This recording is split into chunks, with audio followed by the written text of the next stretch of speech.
certaines parts de l'âme, au fil du temps, s'éparpillent en dehors de notre être. Elles restent liées à une peur, à un traumatisme, à une perte, à une violence, à une séparation, à un instant où l'être n'a pu continuer qu'en laissant derrière lui une parcelle de sa présence. Le temps poursuit sa course, le corps avance, les années recouvrent les paysages et pourtant, il y a quelque chose qui veille un peu partout, hors de la chronologie ordinaire, comme si notre âme ressentait le besoin de se réunifier. Et la litanie que je vais vous proposer juste après ouvre cet espace de rappel.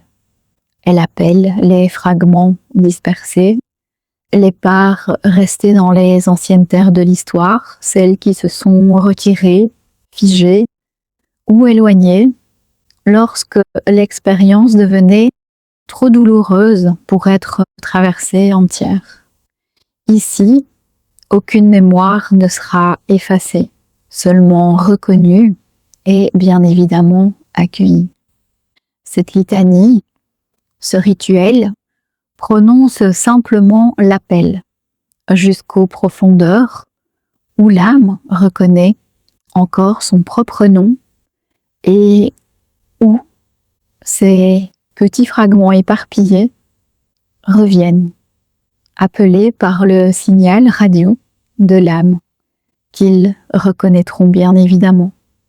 Ce qui peut revenir entendra.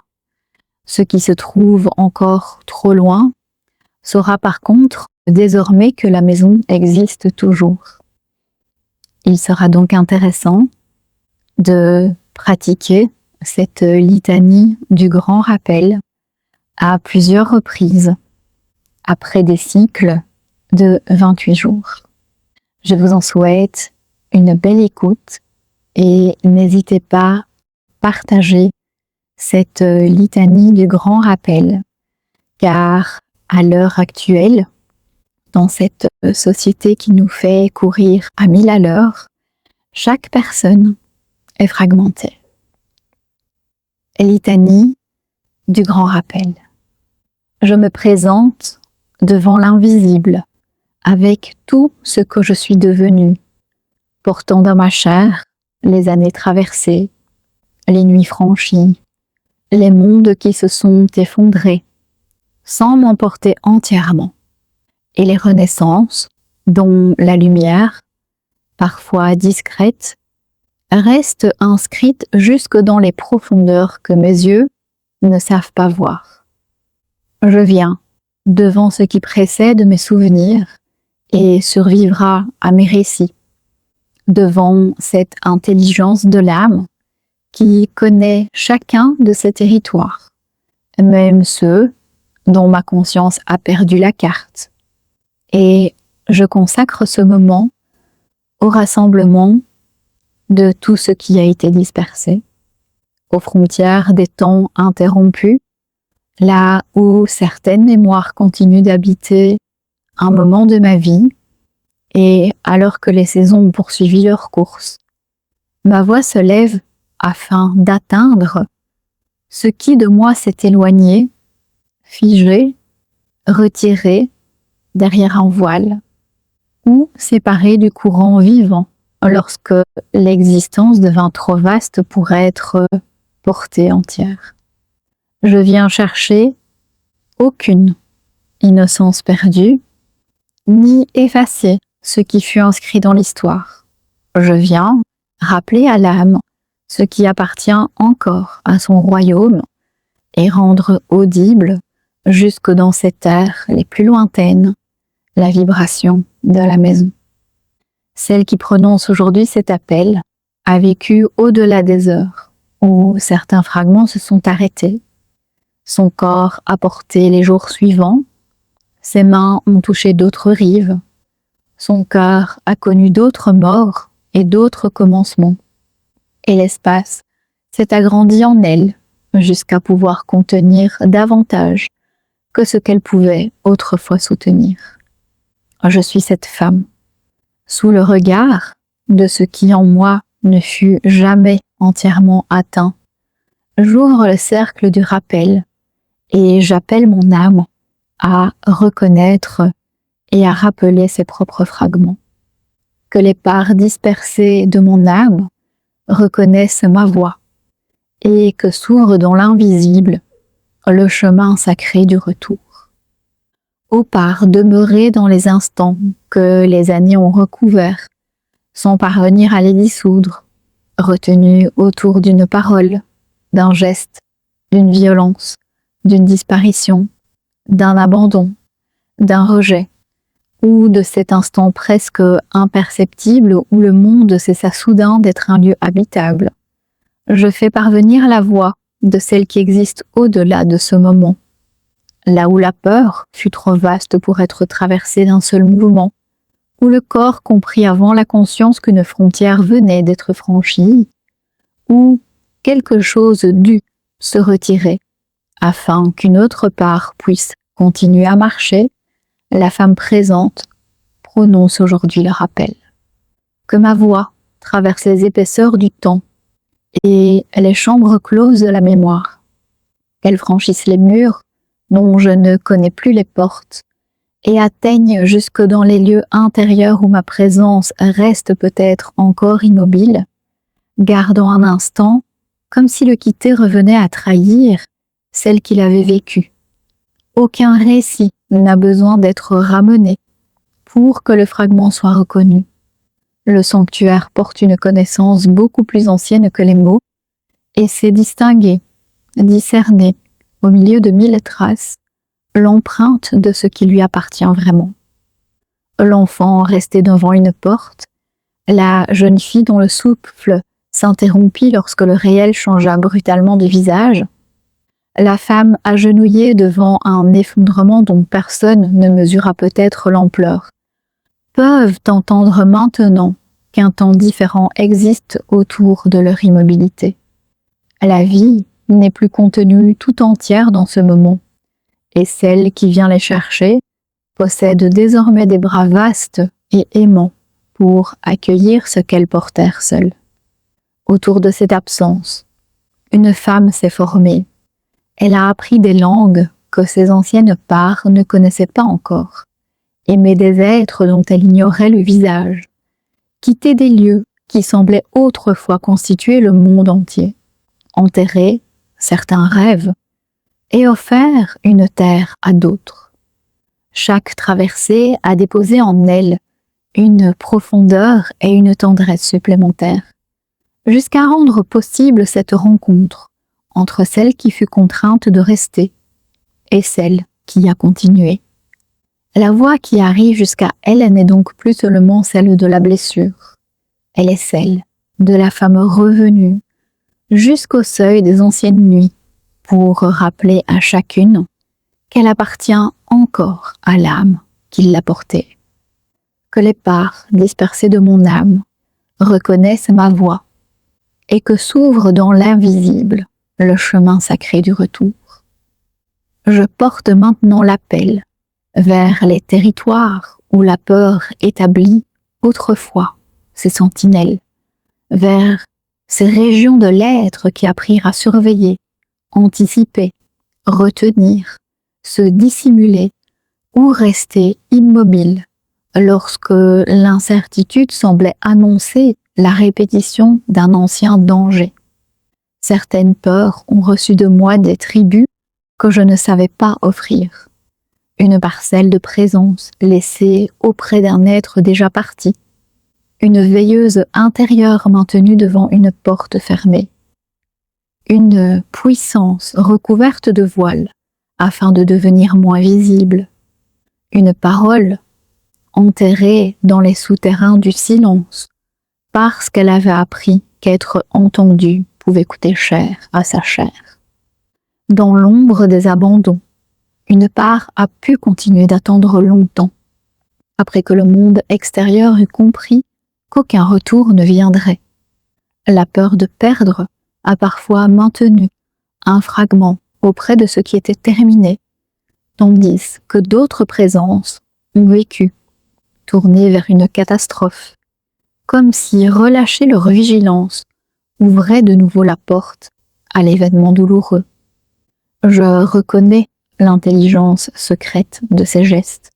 Chaque retrait, chaque immobilité, chaque voile fut peut-être la manière dont une part de l'être protégea une braise lorsque le reste du monde intérieur ne pouvait plus la contenir. Rien de ce qui fut accompli dans les profondeurs pour préserver la possibilité de continuer ne sera aujourd'hui ni jugé, ni humilié sous le regard de celle qui sait ce qu'il fallut traverser. Pourtant, une autre se tient maintenant devant vous et tout autour de vous, fragments demeurés sous les règnes anciens de la peur. Le paysage a changé, la femme a changé, et le son qui descend jusqu'à vos terres n'est plus celui de ce qui vous dispersa. Sous les voix du passé, sous les avertissements, sous les portes qui claquent encore dans la mémoire, et les pas que le corps croit parfois entendre derrière lui, une autre vibration cherche à être reconnue. C'est la mienne, c'est celle de la maison de mon âme. Que les parts dispersées de mon âme reconnaissent ma voix, et que s'ouvre dans l'invisible le chemin sacré du retour. Je descends davantage vers l'éther marqué par les traumatismes, là où l'expérience excède à la mesure de ce que l'être pouvait contenir, subir, et où plusieurs courants de présence durent parfois se séparer brutalement, afin que la vie ne s'interrompe pas. Dans certaines régions du corps, la mémoire reste sans image. Une contraction survient sans récit. Une fuite intérieure se lève avant que la pensée n'ait identifié ce qui l'éveille. Une porte se ferme soudain, dans les profondeurs alors qu'aucun danger visible ne se tient devant elle. Là se trouvent peut-être des fragments restés suspendus à l'endroit exact de la rupture, portant l'effroi, la stupeur ou l'incompréhension dans une chambre intérieure dont personne ne possédait alors la clé. Une partie continua à marcher dans le monde, à répondre aux voix, à traverser les jours, tandis qu'une autre demeurait hors de la chronologie commune, gardienne involontaire d'un instant que le reste de l'être n'avait pas encore les moyens d'intégrer. Devant cette ère, ma présence ne force aucun passage. Le feu du rituel brûle suffisamment loin pour être aperçu, sans éblouir, et la voix accomplit son voyage, là où les mains humaines ne peuvent pénétrer. Le sacré connaît la différence entre le rappel et la profanation. Aucune part n'a besoin d'être arrachée au refuge qui la maintient en vie pour que l'existence d'une route lui soit révélée. Que celle qui veille encore auprès d'une catastrophe sache que la mémoire n'a plus besoin de leur captivité pour demeurer réelle. L'histoire porte désormais ses propres traces dans le corps, dans la conscience, façonnée autour d'elle, dans la femme qui peut enfin regarder vers cette ère sans exiger leur disparition. Ce qui fut vécu restera inscrit dans le grand livre de l'être. La part qui en fut la gardienne peut, lorsqu'elle reconnaîtra l'heure juste, quitter son poste et retrouver le courant vivant, aimant de l'âme. Que l'appel atteigne jusque dans les fractures son nom, que les parts de mon âme reconnaissent la demeure et retrouvent le chemin qui les ramène vers elle. Vers les liens anciens, l'invocation poursuit maintenant sa route, car certaines histoires se terminent dans le monde visible longtemps avant que tout ce qui, de nous, les habitait, ne soit revenu. Des fragments restent parfois auprès d'un visage, d'une maison partagée, d'une promesse dont plus personne ne prononce les mots, ou de cette vie parallèle qui avait pris suffisamment de consistance dans le cœur pour que sa disparition ressemble à la perte d'un véritable territoire. Autour des amours qui n'eurent pas la fin imaginée, vivent peut-être encore des parts tournées vers une autre issue, conservant la vision d'un futur qui aurait pu naître si quelqu'un était resté, si une parole avait été prononcée, si un choix différent avait ouvert une autre route. Près de ces mondes invisibles restent aussi parfois les enfants jamais venus, les œuvres dont la naissance fut empêchée, les maisons jamais habitées, les terres où nous pensions vieillir et toutes les vies que nous avions commencé à aimer avant même qu'elles existent. Je ne viens abolir aucun de ces possibles. Ils appartiennent à la géographie sacrée de l'âme. Ces continents qui ne furent jamais parcourus dans la matière et qui pourtant nous transformèrent par leur seule présence intérieure. Mais ce qui de mon naissance reste encore auprès de leur rivage peut maintenant distinguer la fidélité de l'exil. L'amour emporté vers une autre forme peut conserver sa beauté.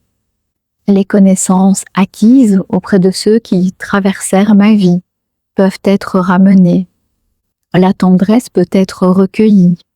Et les moissons intérieures peuvent quitter les champs anciens sans emporter la terre elle-même.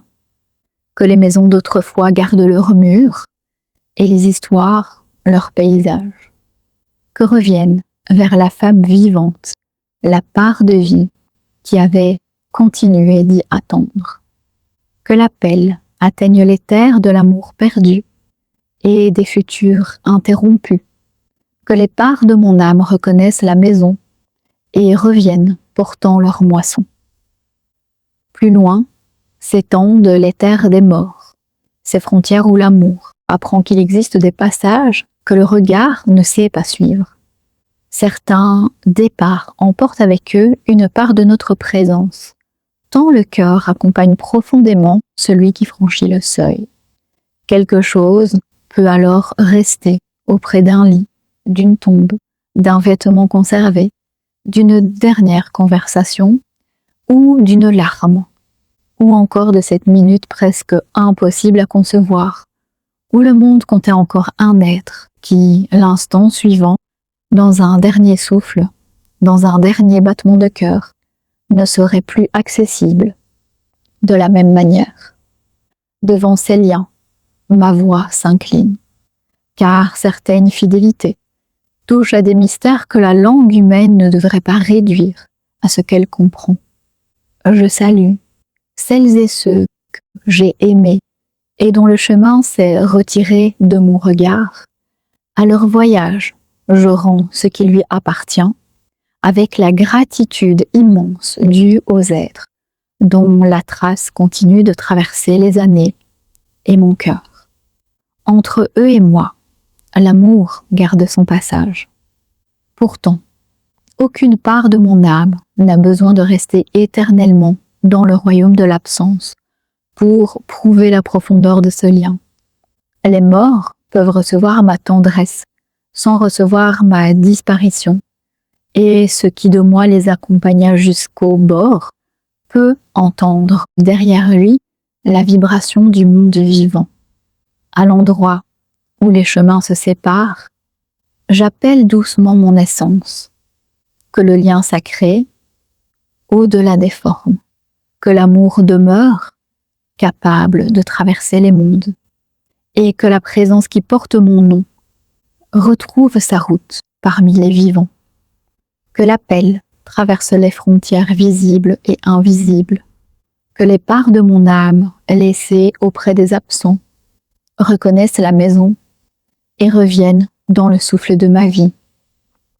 Je tourne maintenant le feu du rappel vers les terres de la honte, là où certaines parts furent bannies de ma propre table, parce qu'un jour je crus qu'elle me rendait indigne d'être aimée, choisie, respectée, pure, ou simplement autorisée à appartenir. Une enfant a pu entendre que ses besoins occupaient trop de place. Une jeune fille s'est peut-être détournée de ses rêves après avoir rencontré le mépris. La femme que je devins condamna parfois certains de ses choix avec une dureté qu'elle n'aurait jamais infligée à quelqu'un d'autre. D'autres présences vivent dans ces régions. Les désirs auxquels je refusais une langue, les colères qui me semblaient impropres à l'image que je voulais maintenir, les fins d'amour que je cachais, parce qu'elles révélaient une vulnérabilité trop grande, les erreurs transformées en sentences, et les anciennes versions de moi-même dont je voulus un jour ne plus rien savoir. À mesure que cette litanie traverse ces exils, le cercle devient suffisamment vaste pour recevoir ce que le jugement avait rejeté hors de ses murs. L'âme ne retrouve pas son intégrité en abandonnant certaines de ses habitantes dans l'ombre afin de conserver d'elle-même une histoire plus acceptable. Ce qui a été vécu réclame une place dans la totalité, dans le livre de la vie, même lorsque cette place reste mystérieuse, nous semble honteuse ou inconfortable. Sous le regard de la femme sacrée, aucun visage ancien n'a besoin de présenter les preuves de son innocence. Son essence suffit à la faire reconnaître. Ce qui fut banni par honte, par culpabilité, peut désormais approcher du feu de l'âme. Que les parts de mon âme, condamnées par la honte et la culpabilité, entendent l'appel du sanctuaire. Que celles que j'avais bannies retrouvent leur place dans le cercle vivant de mon âme. Je porte ensuite la voix vers ce qui fut sacrifié pour appartenir, vers toutes les parcelles, vers tous les fragments laissés derrière, lorsque j'appris qu'une relation, une place dans une famille, une forme de paix, ou simplement la permission de rester, semblait exiger l'effacement d'une dimension de moi-même.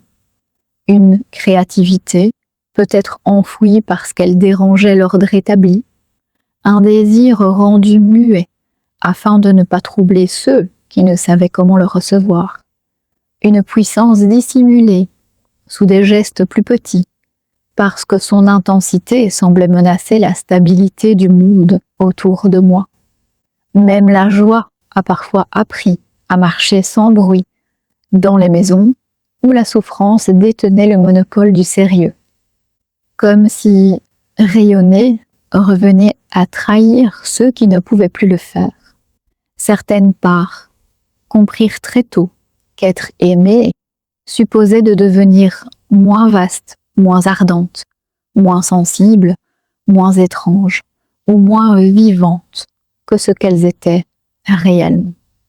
Aujourd'hui, je me souviens des marchés silencieux où un fragment de présence fut échangé contre l'appartenance, parfois sans qu'aucune parole ne vienne jamais formuler le contrat. Ce qui s'est caché dans ces pactes peut désormais entendre que l'ancienne négociation n'a plus autorité sur ce moment. Votre lumière n'exige aucun pardon. Ce que vous portiez n'a pas cessé d'exister lorsque je cesserai de le montrer. Cela attendit simplement sous le voile que la femme capable d'en soutenir l'éclat se souvienne un jour du lieu où elle l'avait laissé. Que les parts de mon âme sacrifiée pour appartenir entendent l'appel du grand rassemblement. Que revienne ce qui fut enfoui, avec sa lumière, son langage et son feu. Alors, quelque chose commence à répondre dans les terres invisibles. Je ne cherche pas la preuve de ce mouvement, car l'âme possède une cartographie qui précède les cartes humaines et connaît des chemins dont la conscience ne pourra jamais dresser le plan. Certains fragments quittent peut-être lentement les paysages où ils avaient fait demeure, portant encore dans leur substance la température d'une nuit ancienne, la poussière d'une maison disparue, l'odeur d'un matin que le corps a conservé alors que la mémoire croyait l'avoir oublié. D'autres restent encore au bord, persuadés depuis si longtemps que leur immobilité constitue une mission, qu'ils ne savent plus ce qu'ils deviendraient s'ils cessaient de garder la blessure. Une part peut avoir passé des années à veiller sur une douleur pour que personne ne l'efface. Une autre s'est peut-être convaincue qu'en quittant le lieu de l'événement, elle abandonnerait celle que j'étais lorsque l'événement a eu lieu. À mesure que ces présences entendent l'appel, ma voix se transforme. La prière, qui murmurait d'abord aux portes anciennes, monte, depuis une énergie différente, depuis une région où la femme sacrée connaît la valeur de ce qu'elle rappelle et a cessé de douter de son droit à réunir les terres de son propre royaume. Fragment de mon âme, la femme que vous avez gardée est arrivée jusqu'ici. Vos longues veilles sont inscrites dans sa mémoire et dans son livre du vivant. Les clés des anciennes portes peuvent désormais changer de main, et l'essence que vous avez protégée n'a plus à rester captive du lieu où vous l'avez sauvée. Le chemin du retour est ouvert. Que les fragments de mon âme se lèvent depuis les terres anciennes et reconnaissent la lumière du rassemblement. Autour du feu, le cercle s'agrandit maintenant. Tandis que les distances autrefois infranchissables commencent à perdre leur pouvoir et qu'une même pulsation devient perceptible sous les terres longtemps séparées. Certains fragments arrivent encore enveloppés de peur, d'autres portent la colère intacte qui leur servit de feu de garde, quelques-uns semblent revenir chargés d'un silence si profond qu'ils ne savent plus sous quelle forme ils pourraient être accueillis, tandis que d'autres se tiennent au bord du sanctuaire comme des voyageurs, ayant oublié jusque la sensation d'avoir une maison.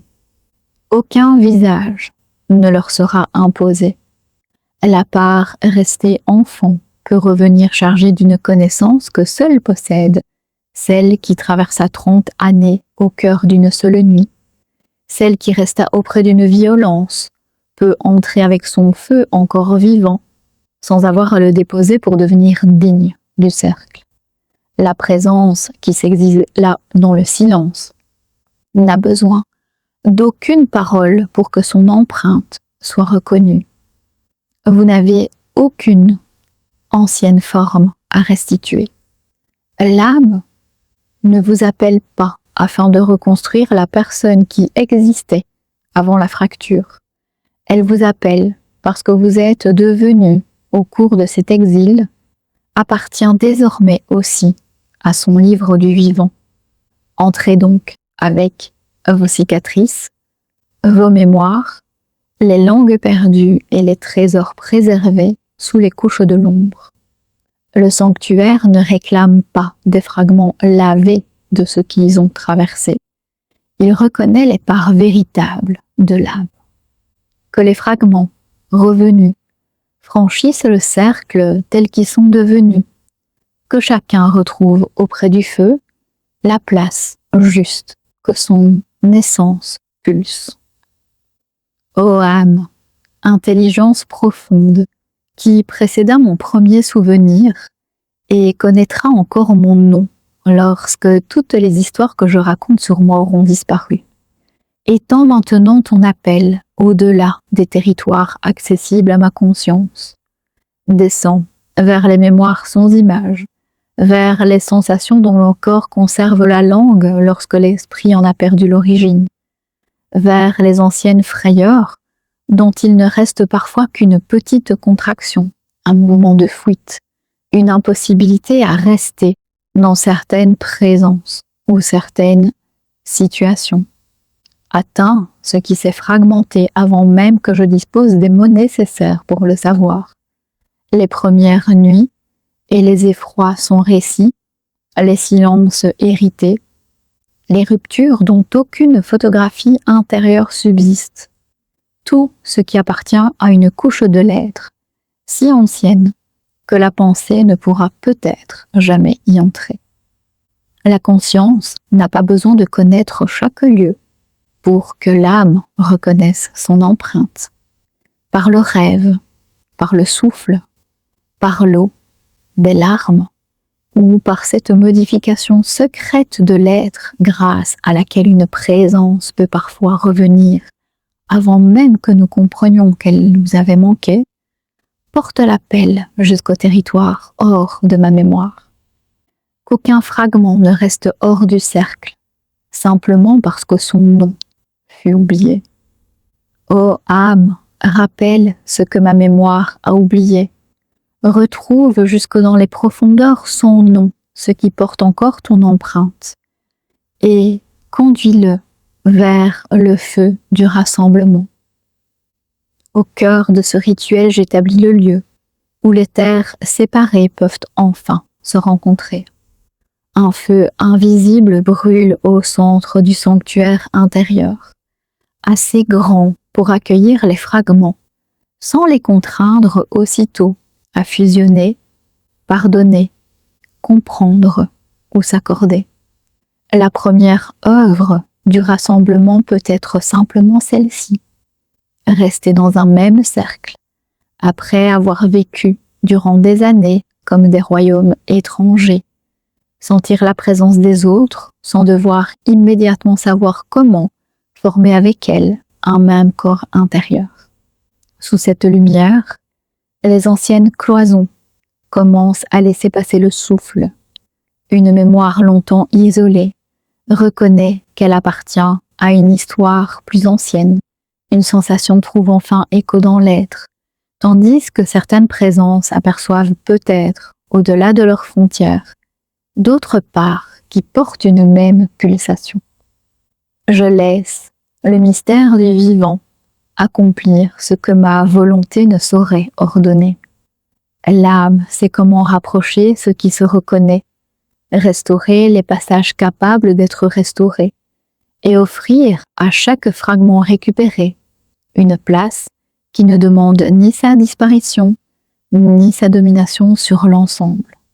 Et que l'âme rassemble l'âme, que le souffle retrouve passage entre les terres séparées, et que le grand cercle se reforme autour du souffle du vivant. À mesure que le rassemblement descend plus profondément, l'ancienne idée d'un retour vers celle que j'étais avant les fractures se dissout, car cette femme appartient à une rive que nul rituel n'a vocation à reconstruire. L'être qui se forme maintenant possède une architecture différente, agrandie par les terres traversées, approfondie par les régions autrefois abandonnées hors de ses murs, et capable de contenir davantage d'histoires, sans être entièrement définie par elle. Les cicatrices peuvent rester visibles dans cette nouvelle géographie. Leur présence n'empêche pas le lien de se reformer. Elles deviennent parfois les lignes de connaissance qui indiquent où deux rives longtemps séparées ont recommencé à se reconnaître comme appartenant à une même terre. Avec les fragments revenus, réapparaissent aussi des forces que je croyais perdues dans leur exil. Une intuition retrouve la conscience adulte qui peut désormais l'entendre autrement. Une créativité enterrée soulève la terre qui la recouvrait. Des formes de joie quittent les régions où elles avaient appris à ne plus se montrer. Certaines parts regardées pendant des années seulement à travers la blessure révèlent alors qu'elles avaient gardé bien davantage.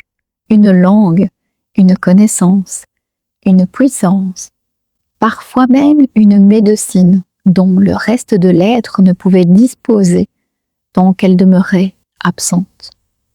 Aucun fragment ne revient entièrement les mains vides. Depuis les terres où il fut retenu, chacun rapporte quelque chose que lui seul pouvait garder. Que ce qui revient rapporte sa braise, sa connaissance et sa puissance. Que chaque fragment retrouve sa place et rende à l'âme ce qu'il avait gardé pour elle. Et alors, la voix monte. Elle quitte la seule histoire individuelle et rejoint derrière elle la mémoire de toutes celles qui connurent les gestes du rappel, les femmes qui savaient autrefois qu'une existence pouvait disperser l'être à travers plusieurs terres, et qu'un jour devait venir où le feu serait rallumé afin que les fragments retrouvent le chemin de leur cercle. Leur présence n'enlève rien de ma singularité. Elle agrandit simplement l'espace depuis lequel l'appel peut être prononcé. Je me tiens avec celles qui ont appelé avant moi et celles qui appelleront après. Depuis le centre du sanctuaire, la femme sacrée prononce maintenant la parole du rassemblement. Fragments restés dans les terres de l'enfance, rapportez ce que vous avez gardé lorsque le monde était encore trop grand pour être compris. Des nuits de peur, emportez avec vous la braise que vous avez protégée lorsque tout semblait s'éteindre. Ce que les amours perdus vous ont appris à connaître du cœur pour revenir dans une vie nouvelle, tandis que les anciennes formes restent là, où leur cycle s'est achevé. Les blessures n'ont plus besoin de conserver votre essence pour témoigner de ce qui fut. Depuis les chambres de la honte, la lumière connaît le visage que le jugement avait oublié. Ceux qui veillèrent auprès des morts peuvent confier les absents au mystère et ramener vers le monde vivant le souffle qui porte encore leur propre nom. Dans les maisons quittées, dans les attentes terminées, dans les futurs qui ne virent jamais le jour, et les identités abandonnées au bord de la route, quelque chose entend désormais une même voix traverser toutes les distances. Fragment de mon âme, entendez la voix de la femme sacrée. La route est ouverte, le feu est vivant, le grand rassemblement vous rappelle. Je vous appelle depuis le sang vivant de mon être, depuis la femme capable aujourd'hui de recevoir ce que les anciennes versions d'elle-même ne pouvaient contenir, depuis cette présence qui n'a plus besoin de connaître chaque lieu d'exil pour savoir que ce qui porte son essence mérite d'être rappelé. À tout ce qui fut dispersé sous la violence, la peur, le traumatisme, la perte ou l'abandon, ma voix parvient à travers les couches du temps. Ce qui dut se retirer pour préserver la continuité de la vie, ce qui s'endormit sous les années, ce qui fut banni par la honte, ce qui resta attaché aux morts ou aux amours disparus, ce qui fut sacrifié pour appartenir et même ce dont aucun souvenir conscient n'a conservé la trace, entre maintenant dans l'espace du rappel. Le sanctuaire reconnaît vos pas avant même qu'ils approchent. Le feu connaît votre substance. L'âme se souvient de toutes ces terres. À celles qui portent encore la colère, aucune douceur artificielle ne sera exigée. Celles qui tremblent devant la lumière peuvent rester au bord aussi longtemps que le passage le demande. Et les présences qui ont oublié la sensation d'appartenir n'ont pas à fournir de preuves pour que leur place leur soit rendue. La femme sacrée que je suis ne mesure aucun fragment à sa blessure. Revenez vers le cercle du rassemblement, que chaque part véritable de mon âme retrouve la terre où son nom reste inscrit. Sous la voûte invisible du sanctuaire commence maintenant l'œuvre de réintégration. Les fragments se rapprochent du feu et sa lumière n'efface rien de leur histoire. Elle révèle le fil qui reste à présent sous la séparation, cette continuité secrète qu'aucune fracture ne put entièrement abolir. Chaque part retrouve lentement sa relation avec l'ensemble, tandis que lui aussi, transformé par les années, s'élargit afin de devenir capable de recevoir ce qui revient. Entre les âges, recommence à circuler une respiration. La femme adulte peut entendre l'enfant sans disparaître dans sa peur. La part blessée découvre autour d'elle la présence de celle qui poursuivit l'existence après l'événement. Les anciennes versions cessent d'être des mortes abandonnées au bord de la route et deviennent peu à peu les ancêtres intérieurs d'un être qui portent désormais leur mémoire sans leur demander d'habiter éternellement le passé. Le grand tissu reconnaît ses fils. Ce qui était dispersé peut rester singulier tout en appartenant de nouveau à l'ensemble. Car l'unité sacrée ne demande pas l'effacement des différences qui la composent. Au centre de ce mouvement s'éveille quelque chose que nul traumatisme, nul abandon et aucune violence n'ont jamais pu posséder entièrement. Une présence profonde qui contemple les fragments revenus comme un soleil reconnaît les terres qu'il éclaire depuis toujours. Que s'accomplisse maintenant la réunification sacrée, que les âges se reconnaissent, que les terres communiquent et que le souffle circule de nouveau dans le grand corps de l'âme. Les fragments revenus réapprennent lentement le langage de la chair, la temporalité du présent, les rythmes ordinaires d'une existence où tous les événements n'appartiennent plus à l'heure où ils furent dispersés. Là où une part demeurait encore dans l'eston du danger, le courant du temps peut recommencer à se faire sentir. Ceux qui vivaient dans une ancienne maison retrouvent le contact d'un autre sol, tandis que les présences revenues de l'exil découvrent qu'un corps vivant existe ici pour les recevoir. La racine cherche la terre. Le souffle retrouve les passages que les fractures avaient rendus étrangers les uns aux autres. Une circulation du vivant se rétablit là où certaines chambres vivaient isolées du reste du royaume. L'histoire reste ce qu'elle fut, avec ses ombres, ses ruptures et ses traces. Mais l'âme reprend peu à peu la place dans toute l'étendue de ce qu'elle est devenue. Que ce qui fut rappelé trouve racine dans le corps vivant. Que ce qui fut réuni retrouve circulation et que chaque fragment revenu apprenne de nouveau le langage du présent. Mon âme rassemble ses terres. Le cercle reconnaît ses fragments. La maison reçoit ceux qui reviennent. Et le feu scelle leur appartenance au grand corps vivant. Que l'œuvre se poursuive dans le silence, selon les voies secrètes de l'âme. Que chaque part encore en chemin rencontre au moment juste la lumière laissée pour elle. Je referme, ici et maintenant, le cercle visible, tandis que reste ouverte dans les profondeurs la voie du rappel. Aux parts revenues va la bénédiction due à celles qui ont gardé la vie durant leur exil.